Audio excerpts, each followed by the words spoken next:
समय समय पर अपनों ने मुझे इतिहास से मिटाया, न जाने कितनी सरकारों ने मुझे रुलाया। पुरखों से विरासत में मिली धरोहर को हमने उजड़ते हुए देखा। सदियों से लखीमपुर खीरी के प्राचीन स्थलों को मिटते हुए देखा। किसकी नजर लगी इस शहर की आबो हवा को? कोई क्यों नहीं पूछता हाल मेरे सुंदर जहां का। हम बाघों के घराने हैं, उत्तर प्रदेश के सबसे बड़े ठिकाने हैं। मुझे मजलूम ना कर, तुम्हारे अपने सियासी बहाने हैं।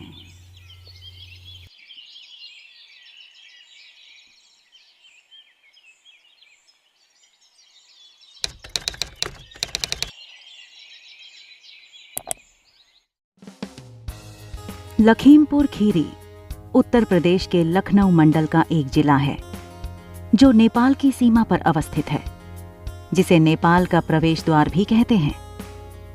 जिले का मुख्यालय लखीमपुर शहर में स्थित है और राज्य में क्षेत्रफल की दृष्टि से सबसे बड़ा जिले का तमगा लिए है। यह जिला दुधवा नेशनल पार्क के लिए प्रसिद्ध है, जो उत्तर प्रदेश का एकमात्र राष्ट्रीय उद्यान है। यहाँ बड़ी संख्या में दुर्लभ और लुप्तप्राय प्रजातियों का बसेरा है, जिनमें बाघ, तेंदुआ, हिरण, बंगाल फ्लोरिकन आदि शामिल हैं। तराई जिला होने के नाते यह हरे भरे दृश्यों और कई नदियों के साथ प्राकृतिक संसाधनों से समृद्ध है। जिले की ऐतिहासिक श्रुतियां इस स्थान को हस्तिनापुर की चंद्र जाति के शासन के अंतर्गत शामिल होने की ओर इशारा करती हैं और अनेकों स्थान महाभारत के एपिसोड से जुड़े हैं। कई गांव आज भी मौजूद हैं, जहां प्राचीन टीले मिले हैं, जिनमें मूर्तिकला के टुकड़े पाए गए हैं। बाल्मीकर बरखर और खैरलागढ़ सबसे उल्लेखनीय हैं। एक पत्थर का घोड़ा खैराबाद के पास पाया गया था, जो 4वीं सदी में स्थित समुद्रगुप्त के शिलालेख को दर्शाता है। मगध के राजा समुद्रगुप्त ने अश्वमेध यज्ञ का आयोजन किया था, जिसमें एक घोड़े को पूरे देश में स्वतंत्र रूप से घुमाने के लिए छोड़ दिया था, जिसके माध्यम से राजा की शक्ति का प्रदर्शन किया जा सके और उनकी विजय के महत्व को रेखांकित किया जा सके। घोड़े की पत्थर की प्रतिकृति अब लखनऊ संग्रहालय में सुरक्षित है।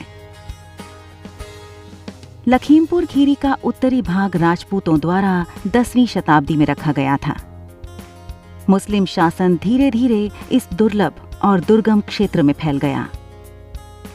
14वीं शताब्दी में उत्तरी सीमांत के साथ कई किलों का निर्माण किया गया, ताकि नेपाल से हमलों की घटनाओं को रोका जा सके। अवध के नवाबों के तहत 17वीं सदी के बाद का इतिहास व्यक्तिगत शासक परिवारों के उत्थान और पतन का है। वर्ष 1801 में जब रोहिलखंड को अंग्रेजों को सौंप दिया गया था, तब इस जिले का कुछ हिस्सा अंग्रेजों के कब्जे में आ गया था। लेकिन 1814 से 1816 के बीच हुए एंग्लो नेपाली युद्ध के बाद इसे अवध में बहाल कर दिया गया था। 1856 में अवध के अस्तित्व में आ जाने से वर्तमान क्षेत्र के पश्चिम को मोहम्मदी और पूर्व को मल्लानपुर नामक जिले में बसाया गया था, जिसमें सीतापुर का हिस्सा भी शामिल था। 1857 के भारतीय विद्रोही में मोहम्मदी उत्तरी अवध में भारतीय स्वतंत्रता आंदोलन के प्रमुख केंद्रों में से एक बन गया। शाहजहांपुर से शरणार्थी 2 जून 1857 को मोहम्मदी पहुंचे और 2 दिन बाद मोहम्मदी को छोड़ दिया गया।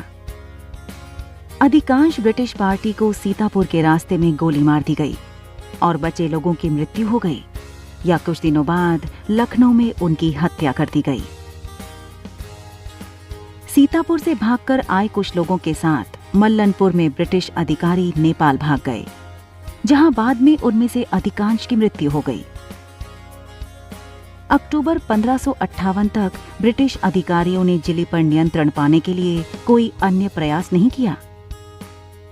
1858 के अंत तक ब्रिटिश अधिकारियों ने फिर से नियंत्रण हासिल कर लिया और तब बनने वाले एकल जिले के मुख्यालय को शीघ्र ही लखीमपुर में स्थानांतरित कर दिया गया। जबकि श्रुतियों के अनुसार प्राचीन काल में इस जिले को लक्ष्मीपुर के नाम से जाना जाता था। खीरी लखीमपुर शहर से 2 किलोमीटर दूर एक कस्बा है, लेकिन कालांतर में इसे लखीमपुर खीरी नाम मिला। भौगोलिक रूप से यह जिला 7,680 वर्ग किलोमीटर के क्षेत्रफल में फैला हुआ है, जहां का जनसंख्या घनत्व लगभग 550 व्यक्ति प्रति वर्ग किलोमीटर है। लिंगा अनुपात की बात करें तो लगभग प्रति 1000 पुरुषों पर 900 महिलाएं और साक्षरता दर 61% के आसपास है।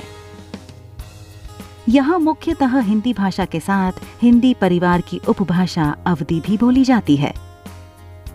लखीमपुर खीरी अपने उत्तर में नेपाल, दक्षिण में हरदोई जिला व पूर्व में बहराइच तथा पश्चिम में शाहजहांपुर और पीलीभीत जिले के साथ अपनी सीमाएं साझा करता है।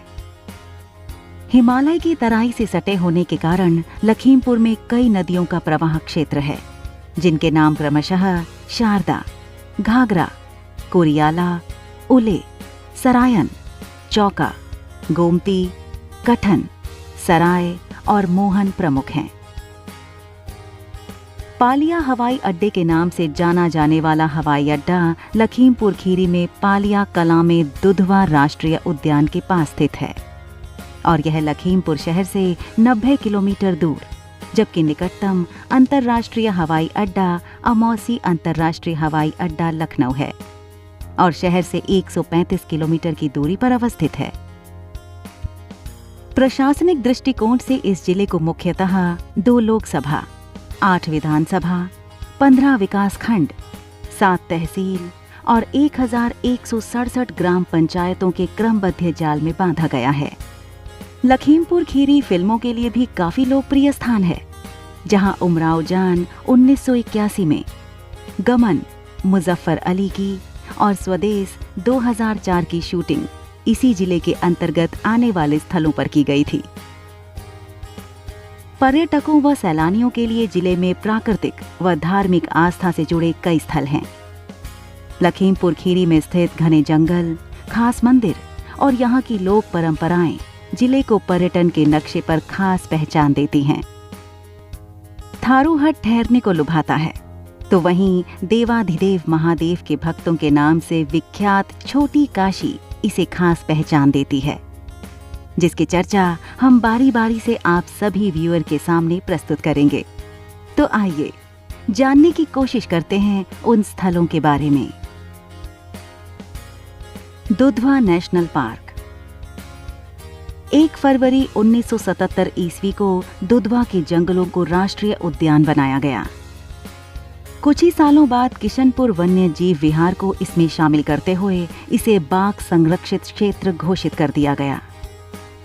यहाँ बाघ सहित विभिन्न वन्य जीवों की लाखों प्रजातियां निवास करती हैं।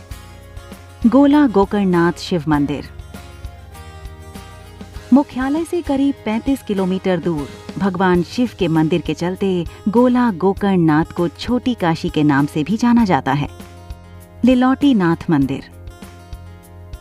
शारदा नगर मार्ग पर स्थित लिलौटी नाथ लखीमपुर से 9 किलोमीटर की दूरी पर स्थित है। माना जाता है कि इस मंदिर में स्थित शिवलिंग की स्थापना महाभारत काल के दौरान द्रोणाचार्य के पुत्र अश्वत्थामा ने की थी। मेंढक मंदिर ओयल।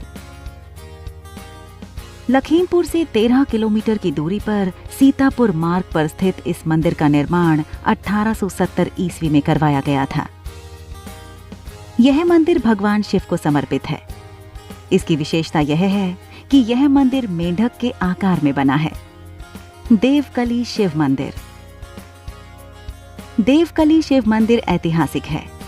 यह मंदिर लखीमपुर से 7 किलोमीटर दूर स्थित है।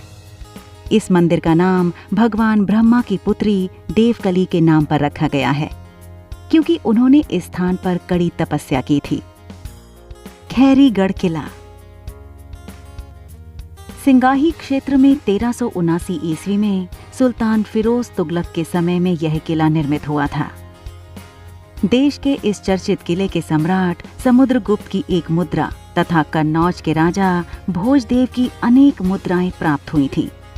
जो लखनऊ के म्यूजियम में सुरक्षित हैं। उपर्युक्त पर्यटक स्थलों के अलावा जिले में स्थित गजमोचन मंदिर, मां संकटा देवी व भुई फोरवनाथ का प्रसिद्ध मंदिर आदि भी पर्यटकों को आकर्षित करते हैं। धन्यवाद।